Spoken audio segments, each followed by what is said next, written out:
You don't have any money to travel anywhere cool. You don't have any time to go anywhere close. You don't even have a lead on where to go if you did. Like, everything just sort of looks the same, and you're tired of it. Oh, I get it. It's a cool mountain, and look, we're out in the desert. That's cool, right? It's cool if you don't live here. After you've shot like 900 brides in front of that mountain and 900 models, you start to get pissed that it's even there, because like you can't even get it out of shots. It's hard to shoot around it. Every shot becomes a mountain shot. So I'm not remaining seated shooting out of the passenger window here, out of laziness alone. I'm so uninspired I can't work up enough interest to stand up and get out of the car. The shot is fine, I guess, but it just looks like everything else, and I'm so tired of it. But I came out here with the best of intentions, not to just fester in a stew of my own negativity. So get out of the car. I eventually did. Now, whether or not that increased the quality of the images I got, who's to say? Up for debate, I suppose. But with certainty, I can say that it put me in a position to better enjoy the gusts of below freezing temperature air pounding against the side of my face, ears. Just kind of standard fare in this miserable, unrelenting winter. But I actually like this shot, so I guess score a point for just getting off my ass and going out and shooting something anyway. I shot this on a very old digital camera, a Canon 5D Mark II. Believe that model was released in 2008. I was too lazy to look it up, but I believe that's around the time. I think I got mine in 2009, and then later I added a second one. So I haven't used these cameras in several years, but I was rocking my two 5D Mark IIs, and I had some more modern mirrorless cameras with me too. But specifically I chose to shoot on my 5D Mark IIs because I was in the mood to shoot film, but not in the mood to develop film, so it seemed like kind of a compromise. Remarkably similar experience. Those are the only two DSLRs I still own, but especially after using mirrorless. There's almost no distinction between shooting a 90s era film SLR and basically any DSLR. The images I got from the 5D Mark II even look more like film images, in my opinion. Not that I particularly care, because when I want film-looking images, I just shoot film, but it was an interesting little discovery since I haven't shot these cameras in a while. If replicating the look of film on digital is of value to you, I would say this is a very good model of camera with which to do it. Hey, directions home, please. To do that, you'll need to be online. Technically, you'll need to be online. Hey, let me know when I'm back online. To do that, you'll need to be online.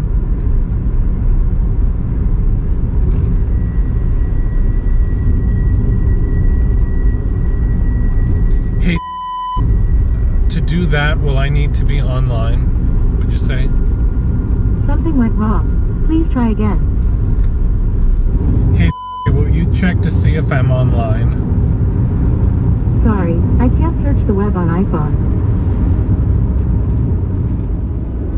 It's cold and I want to go home, but that's a shot, right? That's worth stopping for. I mean, it's a mountain, but at least it's not the same mountain. Or is it? Does that qualify as a mountain? I don't know. It is certainly mountainous. So I mentioned that I brought mirrorless cameras along. The primary reason was because one of those mirrorless cameras is my infrared camera. I do like me some infrared, and I do like this shot. I think my favorite aspect of this shot is how it's not symmetrical, yet that center road line still leads you directly, like on a straight path from camera to the horizon, although you don't necessarily see the horizon. Somehow I never thought to do that without being symmetrical about it. I've been shooting a lot of infrared the last couple of months, and I'm having a lot of fun with it, but am I getting lazy? Am I sort of relying on it? Has it become a crutch? Maybe. These are red rocks, and I thought, well, maybe I'll let the trees be red too by throwing on my IR chrome filter. And there they are. Red trees. Feast your eyes. So that was clearly not the right call. What would have been the right call? I don't know, maybe having some talent would have been the right call. But I am operating under that general idea that the perfect is the enemy of the good. And as a recovered perfectionist, well, maybe you never actually recover from being a perfectionist. Maybe it's like being an alcoholic. But as a sober, clean, former perfectionist, I'm keenly aware that perfection is nothing worth striving for, and it truly is the enemy of the good. Now, in this case, I'm not even accomplishing the good. It's funny, though, the good and the bad are so closely intertwined. One day you'll be out there and everything's crackling, you love what you're getting, and you don't really appreciate that because it just sort of feels like the way it ought to be. And then you go out a couple of times and you're getting nothing, and it feels devastating. Feels like you ought to give up, and that's essentially what I'm feeling now. But why would I expect any different when I don't even give a shit about what I'm photographing? The only reason I stopped here is because I couldn't find anything better. So let's try a couple of 720 nanometer IR shots, and then we'll get the heck out of here. So here I am, relying on that same crutch again. Yeah, I think that's better. I think that's more interesting. And I think that's also very illuminating that, yes, by definition, this is my crutch. This is the thing I reached for when I can't make anything happen on my own. And I throw in this ingredient, and suddenly I'm getting something more interesting. I think that's a clear indication that I'm overusing this thing and relying on it to make up for my own deficiencies. But I sure do like these last couple of images. It's a bitch, isn't it? Figuring this out. Or maybe it's not so sinister. Maybe crutches get a bad rap.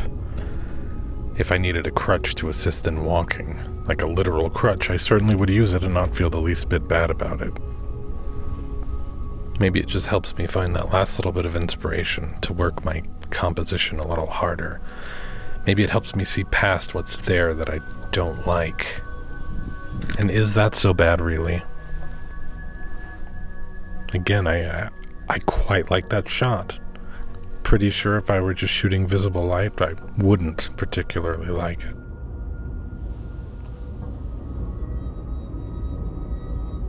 I went through a similar phase with film, where if I didn't have a film camera in my hands, I could not get a single shot that was worth a damn. And I don't even think it was a matter of my judgment being impaired. It wasn't like I wasn't wrong. It's like I couldn't work up the interest. I couldn't get inspired.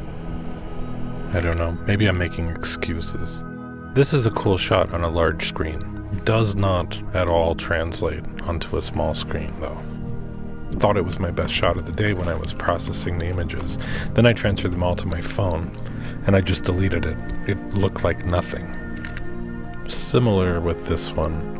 It translates a little better to a small screen, but somehow it kind of looks impressive on a large screen, and then you just lose that sense on a small screen. I photographed a modeling session here once, a long time ago, like exactly in this spot, against these rocks. I looked it up. I was curious to know how long ago that was. I was thinking like maybe 7 years, 12 years plus, so that was kind of alarming. Thought it might be interesting to find those images and show some, but then I realized that that would require some work, and as a proud member of the Lazy Motherfucker Society, I refuse on principle.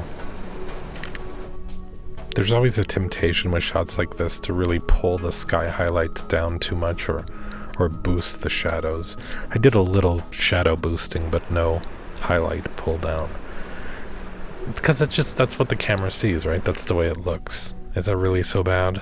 I mean, I don't think so. The sky's a little hot. So what? So overall, if I were to put what I'm feeling, just in general, into words, which I suppose that is exactly what I'm doing, I would say that the initial transition from photographing people back a handful of months ago to looking for other types of subjects was really exciting at first, and I think the novelty has worn off a little bit for me now. If I had more time to go somewhere, more money, it's not really a question of money, if I had time to research a place to go that's close by, I think that alone would help. So the wife and I are on our way to go purchase a new kitchen table, or at least choose one. So I brought a camera. No particular notion of what I would do with it. So this is what I did with it. Just snapped some long exposures, mostly from the passenger window and the windshield. And they're cool, I guess. I'm unable to get overly excited about them because I know it really just comes down to a cool technique rather than any creative insights on my part. But I suppose I had fun doing them and fun looking at them afterward. Maybe that's a small victory, and I should be happy with any small victory.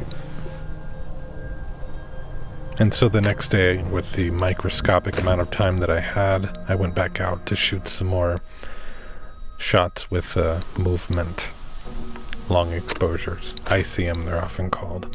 These kind of shots. And somebody broke into my car, smashing the window, effectively ending my shooting time for the day.